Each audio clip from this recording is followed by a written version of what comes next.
ఈ దీపారాధన కార్యక్రమాన్ని భగ్నం చేస్తే దత్తత తీసుకోవడం ఆగిపోతుంది.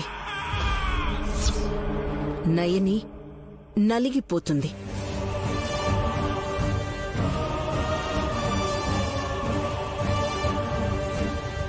ఆ తర్వాత మీ అక్కని ఇరకాటంలో పెట్టడానికి నీకో అవకాశం వస్తుంది. అర్థమైందత్తయ్య. మీరు నా గురించి ఇంత లోతుగా ఆలోచిస్తున్నప్పుడు నేను మీరు చెప్పినట్టు చేయకపోతే నా ఉనికికే ప్రమాదం వచ్చేలా ఉంది. ఇప్పుడే వెళ్తాను. ఏంటి ఇప్పుడు ఆ దీపాలన్నిటినీ విసిరి కొడతావా? అలా చేస్తే వాళ్ళక్క తనని విసిరి పారేస్తుంది. ఏం చేస్తాను, ఎలా చేస్తానో చూడండి బావగారు.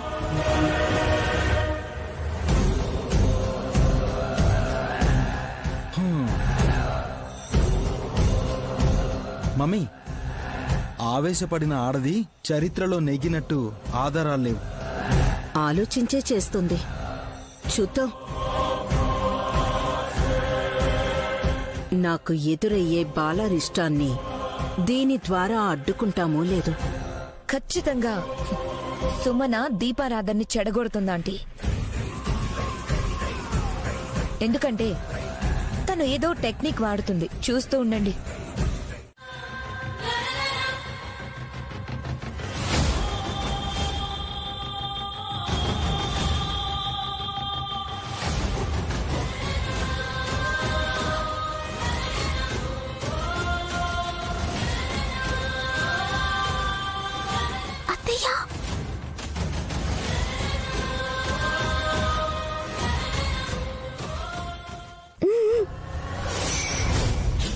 మమ్మీ, సుమన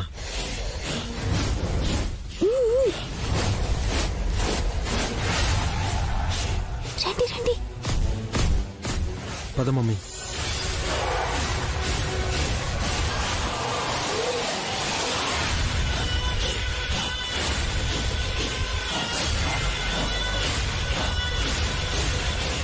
ఏంటి అందరూ తలలు పైకెత్తి చూస్తున్నారు? మేము గర్వంగా బతుకుతున్నామండి, అందుకే తలెత్తాం. ఆహా, మేము తల దించుకుని బతుకుతున్నామా? మరి కుళ్ళు జోకులేకు. రేయ్, నువ్వు కూడా ఆకాశం వైపు చూడరా. నెలవంకం చూశాకైనా నిన్ను నెల తక్కువ మనిషి అనడం మానేస్తారేమో.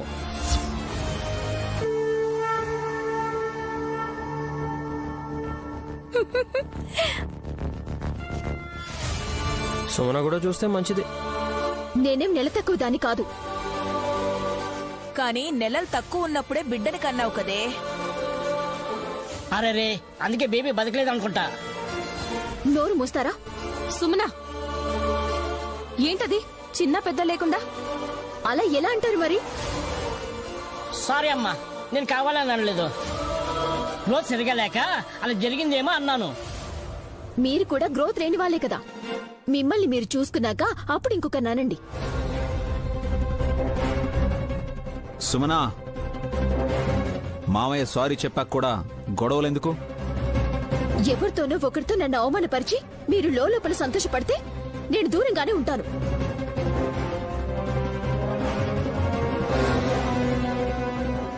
సుమనా, సుమనా, సుమనమ్మా. అరే సుమన,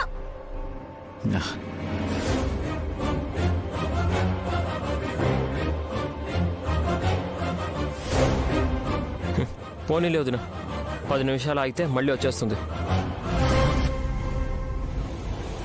లేబెట్, నెలవంక దర్శనం కోసం చూడండి అందరూ.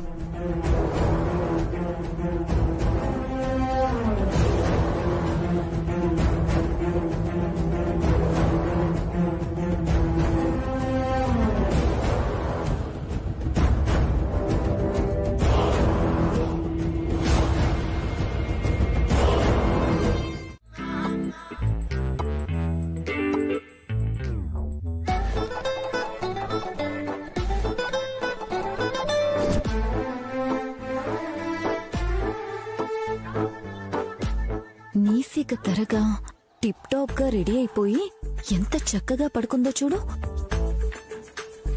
గాయత్రి, చూసావా బొమ్మని? ఎంత పొడుగ్గా ఉందో కదా. దీంతో ఎలా ఆట ఆడుకుందామనా? చెప్తానుండు.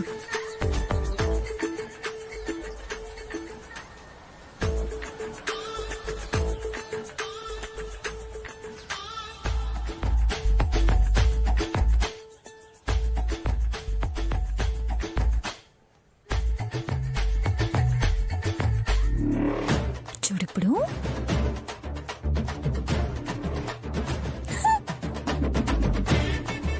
టింగ్ టింగ్. ఆ, ఆ. టంగ్. బాగుంది కదా గాయత్రి?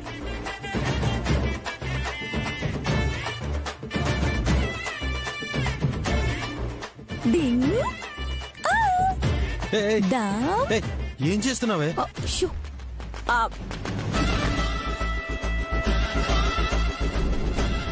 ఏయ్, ఏమైంది? మిమ్మల్ని కేకేద్దామని. మేము లేమని తెలుసు కదా. ఏ మూల పడున్నారు? ఏయ్, అరే పక్కకు వెళ్ళడానికి మాకు ఇంకో పనే ఉందే. లేదు కదా, అయితే మాట్లాడకుండా పదండి. ఎక్కడికి? గాయత్రి ఈ రోజు నుండి ఈ ఇంట్లోనే వారసురాలుగా ఉంటుందన్న శుభ సందర్భంలో మా చెల్లి పూజ చేసింది. హారతి తీసుకుందురు గాని పదండి. రాత్రంతా గుళ్ళో చేసిన పూజలు సరిపోలేదా? అయ్యో పాపం, తమరే కష్టపడ్డారు మరి. అందుకేనా స్నానం చేసి చీర మార్చి గుర్రు పెట్టి పడుకున్నారు. రండత్తయ్యా రండి. ఏయ్, నువ్వు వెళ్ళ. మ్మ్.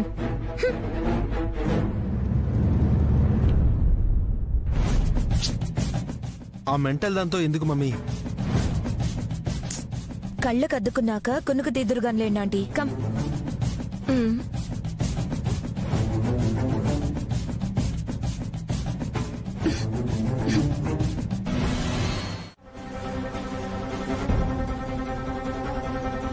పొరపాటున చెయ్యి తగిలి అక్షింతల ఆంటీ మీద పడితే అర్థమై మారిపోతుందా? నా మనసుకు అలా అనిపించి చెప్పను కసి.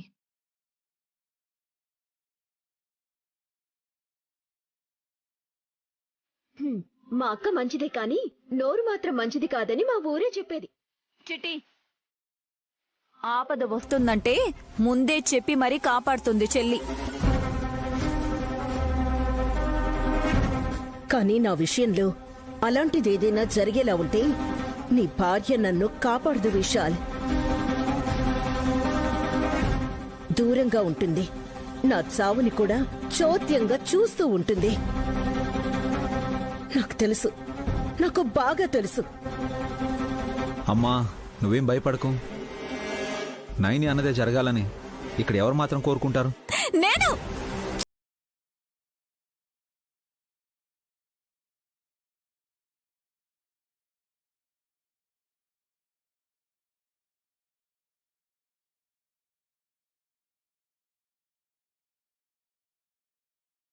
చేయలేని పనిని నేను చేస్తే గింజుకుంటారేంటండి మీరు?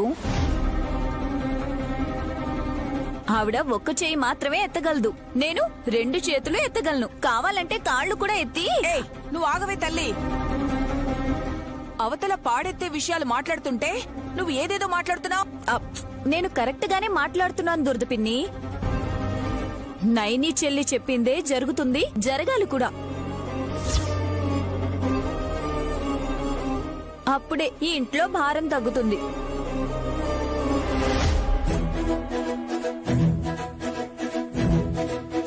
కోడలుగా అత్త ఆయుష్ పెరగాలనుకోవాలి కదక్కా. ఆవిడ ఎంత బరువుందో మీకేం తెలుసు చిట్టి? భూమికి భారం ఎందుకు?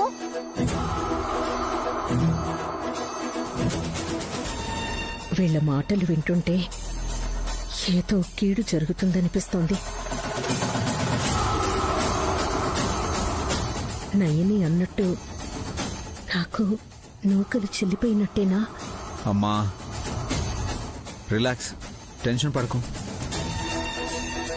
అనయ్య అమ్మని తీసుకెళ్ళు, అనవసరంగా పానిక్ అవుతుంది. మమ్మీ నువ్వు పద. నీకు ధైర్యం వచ్చే చోటుకు వెళ్దాం. చోటుకి వెళ్ళండి గాని చాటుకి వెళ్ళకండి. ఏ కసి, నీకే చెప్పేది.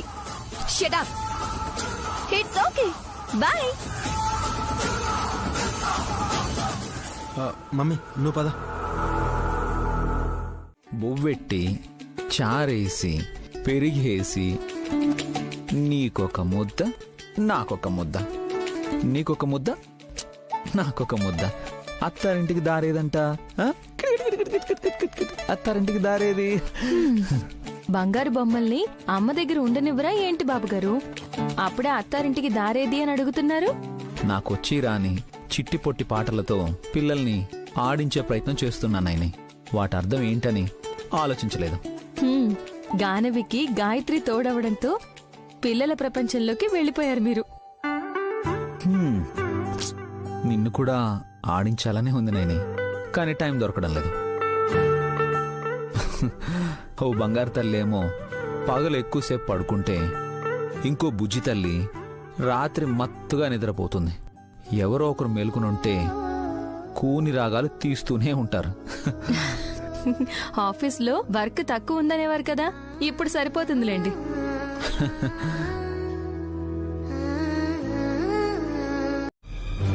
మిమ్మల్ని పెంచిన అమ్మను కాపాడుకోవాలని మీరు ఆలోచిస్తుండొచ్చు, కానీ నేను ఆలోచిస్తున్నది వేరు.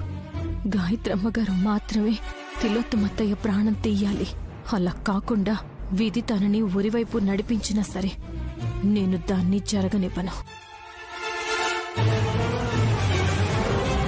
నైని, టెన్షన్ పడుకో. నీ 6th సెన్స్ ఎప్పుడు గురి తప్పలేదని నాకు తెలుసు. ఈసారి అమ్మకే ఆపదొస్తుందని తెలిసినప్పుడు జాగ్రత్త పడాలి. ఎలా ఆదుకుంటావో నువ్వు ఆలోచించు. అలాంటి నిర్ణయం అమ్మ తీసుకోకుండా నేను చూసుకుంటాను. అలాగే బాబుగారు, అత్తయ్యని కాపాడుకోవాలి.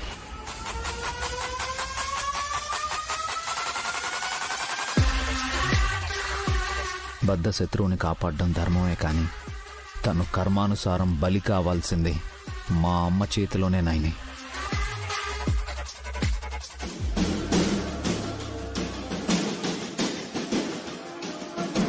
ఇది నా చీరలా ఉందే. ఇది నాది. అత్తయ్య అల్మార్లో ఉన్నవి కూడా తీసుకొస్తానక్క. అలాగే చెల్లి.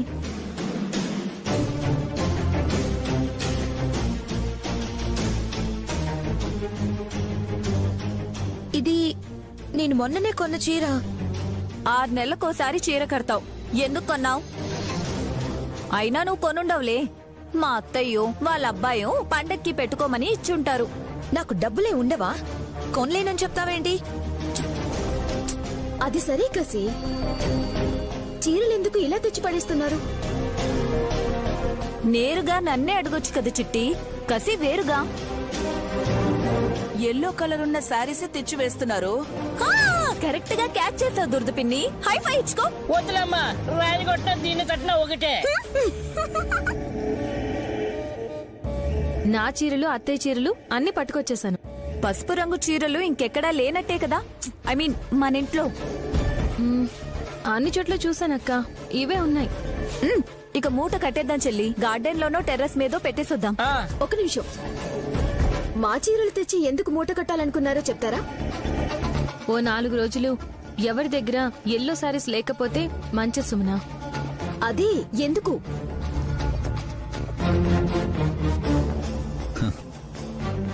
ఆ రంగు చీర వల్ల నష్టం కలుగుతుందని నైని భయం.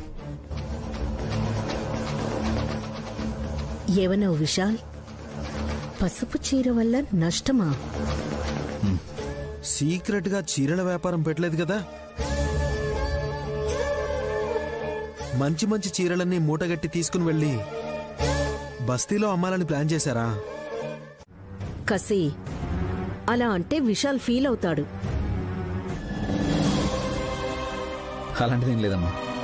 ఒక్క మాట అయితే చెప్తాను, నీకు ఎవరూ లేరు అనుకోవద్దు. ఏ సమస్య అయినా ప్రాణం తీసుకునేదాకా రాదు, అంతే.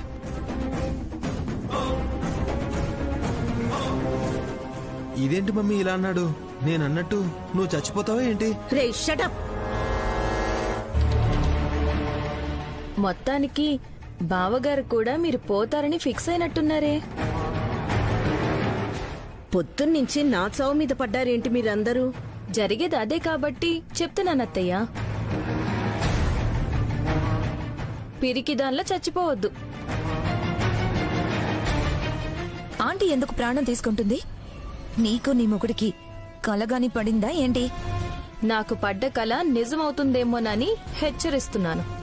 నేను చావను చావను చావను, సరేనా?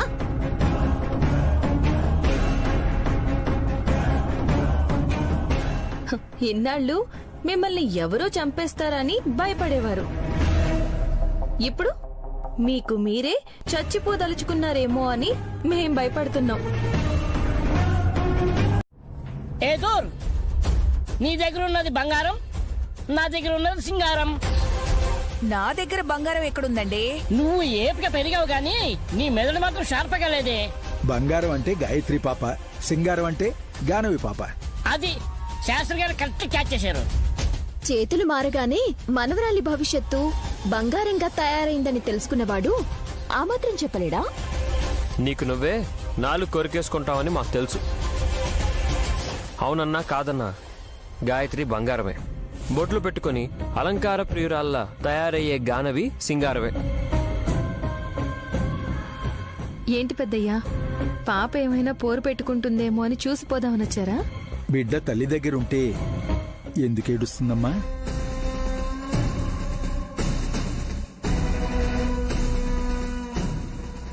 తనే కన్నతల్లైనట్టు బానే కవర్ చేస్తున్నారు శాస్త్రి గారు.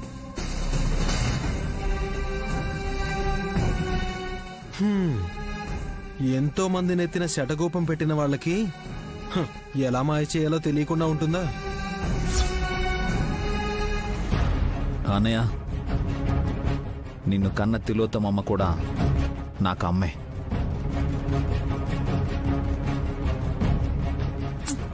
పెంచిందా ముంచిందా అని విషయాలెప్పుడూ బేరీజు వేసుకోలేదే. అది సరేలే, ఇంతకీ జీవాన్ని కూడా వెంటేసుకుని శాస్త్రి గారు ఎందుకొచ్చారు? సెలవిచ్చారు కాదు. మేమొచ్చామని చూసారే గాని జీవానికి చెయ్యి తిరిగొచ్చిందని చూడలేకపోయారమ్మా మీరు.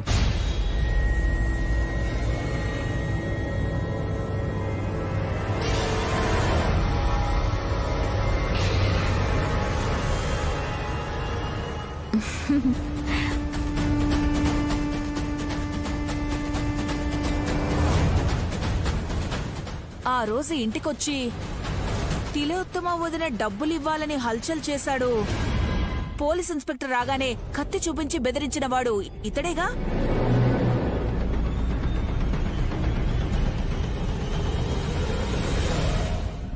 అవునే దూర్, నాకు నువ్వు చెప్తుంటే గుర్తుకొస్తుంది. వామ్మో, రౌడీని తీసుకొచ్చారండి శాస్త్రి గారు. భయపడకండి మావయ్య, మనిషి అన్నాక పొరపాట్లు చేస్తాడు. తప్పులు చేసినా వీలైతే వాటిని సరిదిద్దుకుంటాడు. మారినవాడే మహానుభావుడు అనుకోవాలి.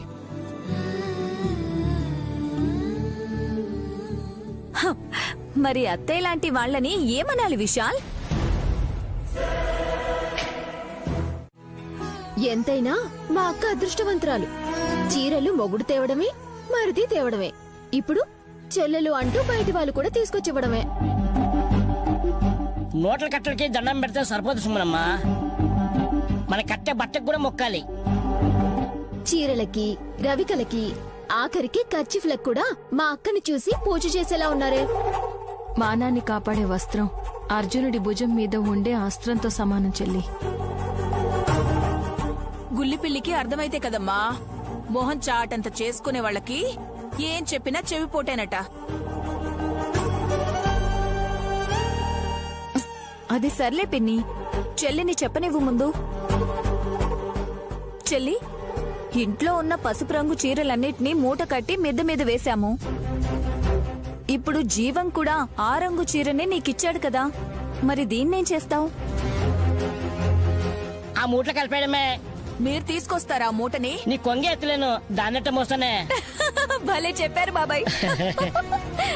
మరి కాస్త ఆగొచ్చు కదా. నువ్వు చెప్పు నైని, ఏం చేద్దాం? ఆ, పసుపు రంగు చీరల వల్ల తిలోత్తమ అత్తయ్య తప్ప ఇంకెవరికి ఆపద రాదు. ఆవిడికి ఏదైతే అదయ్యిందిలే. అయ్యో బాబోయ్, అత్తయ్యని అలా అంటావిటక్క?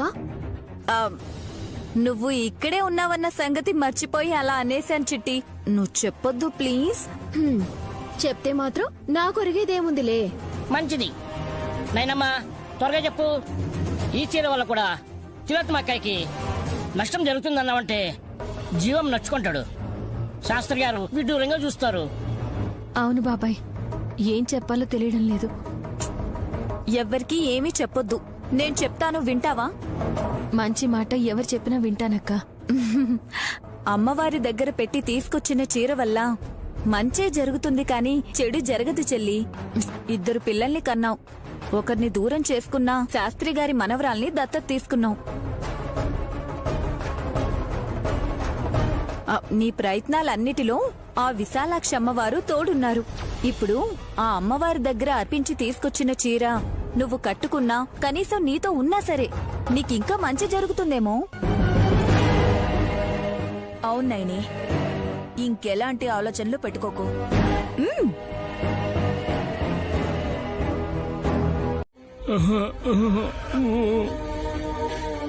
ఇక మనం ఏ పని చెప్పినా చేయడని సైగలు చేస్తున్నాడాంటీ. అంటే మంచివాడిగా మారిపోయాడని అర్థం. అంతేనా? జీవం, నీకో విషయం చెప్పాలి. నాకు 2 కొడుకులు. విశాల్ బాబుని కొడుకని చెప్పుకుంటాను కాని నేను కనలేదు. పెంచి పెద్ద చేశాను అంతే.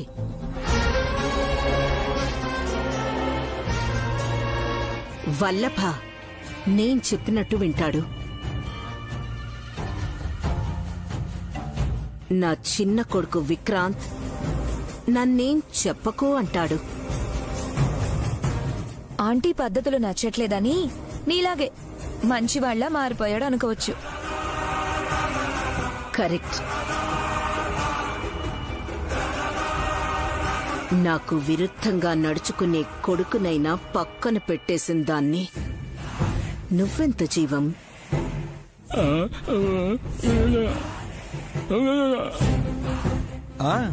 డబ్బులిస్తే జేబులో పెట్టుకుని జంప్ అయిపోతాడంట మమ్మీ. పోయేటప్పుడు రూపాయి కూడా వెంట రాదు. మళ్ళీ కన్ఫ్యూజ్ అయ్యాడా ఆంటీ? స్పష్టంగా చెప్తాను. ఈరోజు నీ చేయి పని చేస్తోంది జీవం.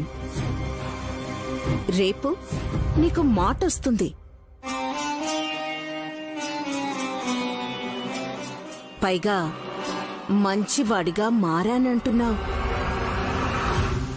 మాట వస్తే వెంటనే నువ్వేం చేస్తావు?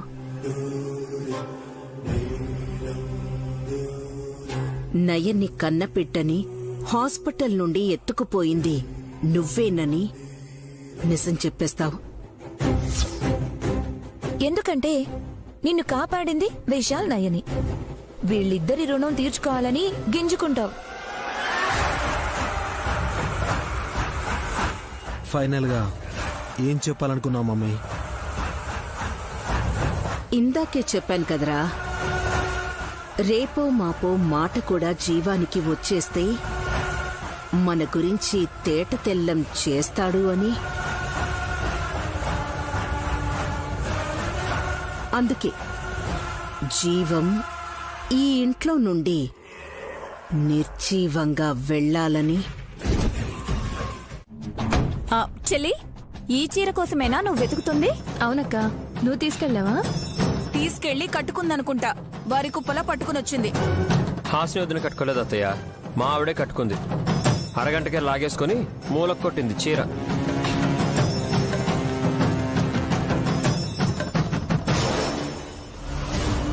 ఓహ్, పోనీలే అల్లుడు, మళ్ళీ నిన్ను దగ్గరకు తీసుకుందని సంతోషిస్తాం. వారిని నీకు అలాగర్థమైందా?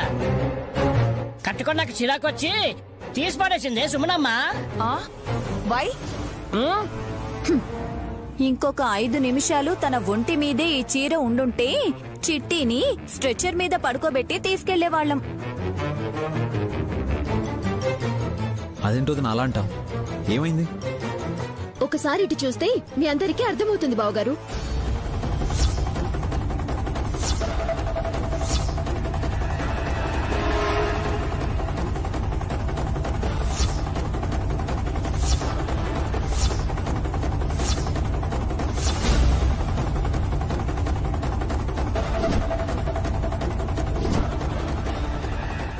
సుమనా, నువ్వేనా? గుర్తుపట్టినట్టు అడుగుతావేంటక్క? నీ అవతారం అలా ఉంది కదా. ఎందుకు ఇలా అయింది? అలర్జీనా? ఎరుపు రంగు వేసుకున్నట్టుగా ఉన్నావమ్మా. మీకలా కనిపిస్తున్నాను కానీ గోక్కోలేక అలసిపోయి ఇలా వచ్చాను.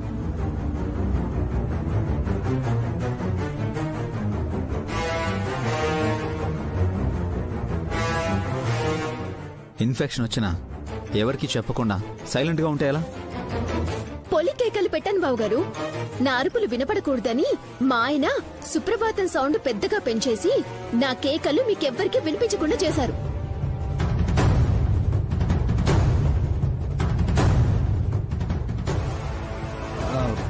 ఎందుకలా అయింది? ఏం తిన్నావు? తాగినా కూడా వస్తుంది. మందు గురించి చెప్పడం లేదు, మనకి పడని ఏ డ్రింక్ ఏదైనా. నేనేం తినలేదు, తాగలేదు. హాసనక్క చేతిలో ఉన్న ఆ ఎల్లో సారీ కట్టుకున్నానంతే.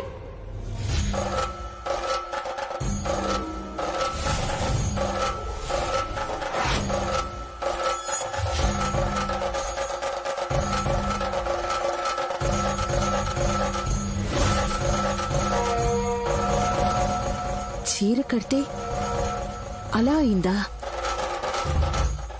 ఏంటత్తయ్యా, ఒకసారి మీకు కట్టి చూపించమంటారా?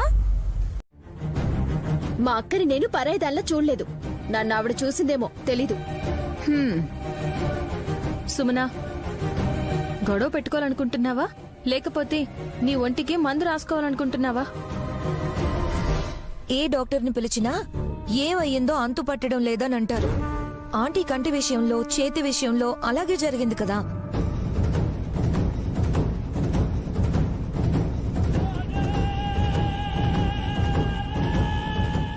అలా అనుకుని ఊరికే ఉంటే సుమన చర్మం ఊడొచ్చేలా ఉంది.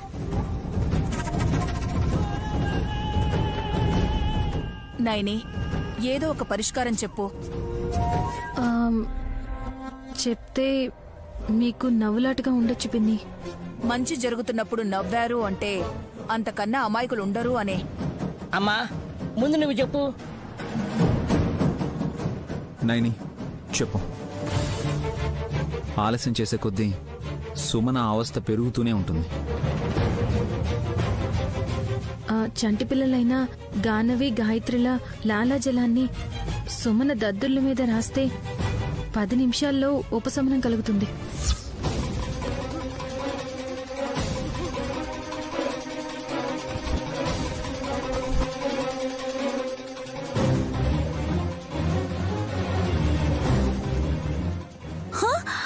నిజమే, నేను కూడా పుస్తకంలో చదివాను. లాలా జలంలో దివ్య ఔషధం ఉంటుందంట. కుక్కలు, ఆవులు నాలుకతో గాయమైన చోట నాకుతూ ఉంటాయి. ఆ తర్వాతే తగ్గుమొహం పట్టడం చూస్తుంటాం. చిచ్చి, చిన్నపిల్లలు. అది కాదని మా అక్క కూతుళ్ళు ఉమ్మేస్తే అదే ఆయింట్మెంట్ అనుకొని నేను ఒంటికి రాసుకోవాలా? చచ్చినా పని చేయను. ఈ రోజు కాకపోతే రేపు తగ్గని. మంటనైనా భరిస్తాను కానీ అలాంటి పని మాత్రం చేయను. సుమన, సమస్యకి పరిష్కారాన్ని సూచిస్తోంది కదా మీ అక్క. అందరి ముందు నన్ను నవ్వుల పాలు చేయటానికి ఇలాంటి సలహాలిస్తుంది అత్తయ్య. వినటానికి నేనైతే పిచ్చిదాన్ని కాదు. ఏ సుమన, ఆగు! సుమన! అరే, అమ్మవారి చీరని అపహాస్యం చేసిన సుమన చిన్నపిల్లల్ని తక్కువ చేసి మాట్లాడడంలో ఆశ్చర్యమేం లేదు. లైట్ తీసుకోండి. గాయత్రి, స్మైల్ ఇవ్వు. గానవి చూడు, ఇదిగో. సంతోషంగా కేరింతలు కొట్టండమ్మా. నేను కామెడీ చేస్తానని ఇంట్లో వాళ్ళందరూ అంటుంటారు. మీరు మాత్రం నేనేం చెప్పినా నవ్వడం లేదు. ఇదిగో ఇచ్చుడు. అబ్బా, నా కొడుకు పుండరీనాథాన్ని హ్యాండిల్ చేయడమే కష్టంగా ఉంటే మీ ఇద్దరినీ చూసుకోమని 10 నిమిషాల్లో వస్తానని వరండాలోకి వెళ్ళింది మీ అమ్మ. మా ఆయన్నైతే ఆడించేదాన్ని, మిమ్మల్ని ఆడించడమే కష్టంగా ఉంది నాకు. ఏం చేద్దాం? ఐడియా, చీరతో ఆడుకుందాం.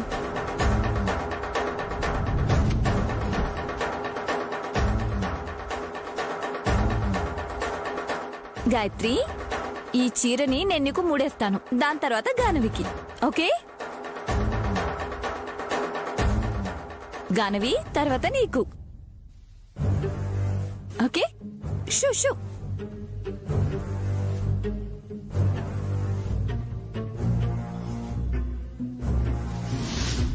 గానవి ఇప్పుడు నీకు. ఇది ఇప్పుడే 1 నిమిషంలో వచ్చేస్తా. ఓకే?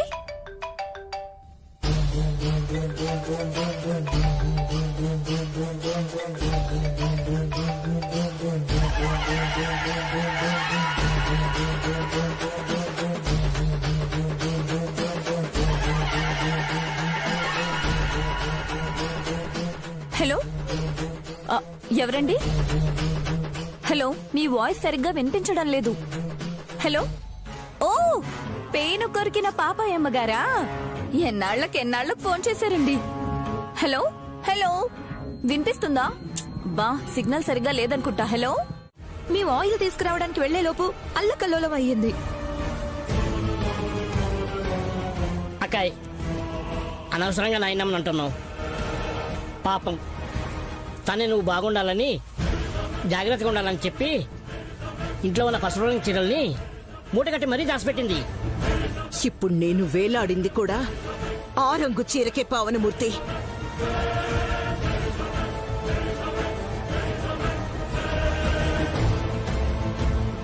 ఎల్లో సారీ వల్ల నీకు ప్రాబ్లం అని నైని చెప్పింది కదొదినా. అమ్మా, నేనప్పుడు ఇప్పుడు ఒక్కటే చెప్తున్నాను. నైని చెప్పినట్టు జరుగుతుంది, నిర్లక్ష్యం చేస్తే పూడ్చలేని నష్టం అని. లక్కీగా అందరూ ఇంట్లో ఉన్నాం కాబట్టి సరిపోయింది. లేదంటేనా మీ అమ్మ శవాన్ని అక్కడ పడుకోబెట్టేవాళ్ళం. అక్కడ ఎందుకు? వాస్తు బాగుంటుందండి. ఏయ్, ఆపండి మీ గోల.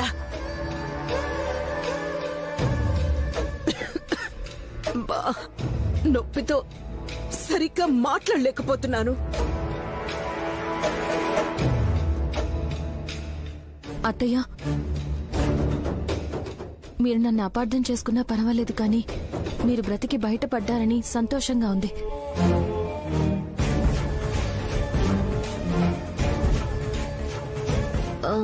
ముందు ఆ చీరని పైన వేలాడదీసిందెవరు?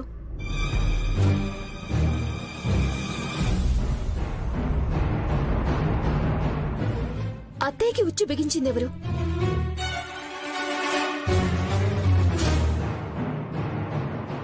ఆ చీర పైనుంచి పట్టుకున్నదెవరు? వీటికి సమాధానం చెప్పండి.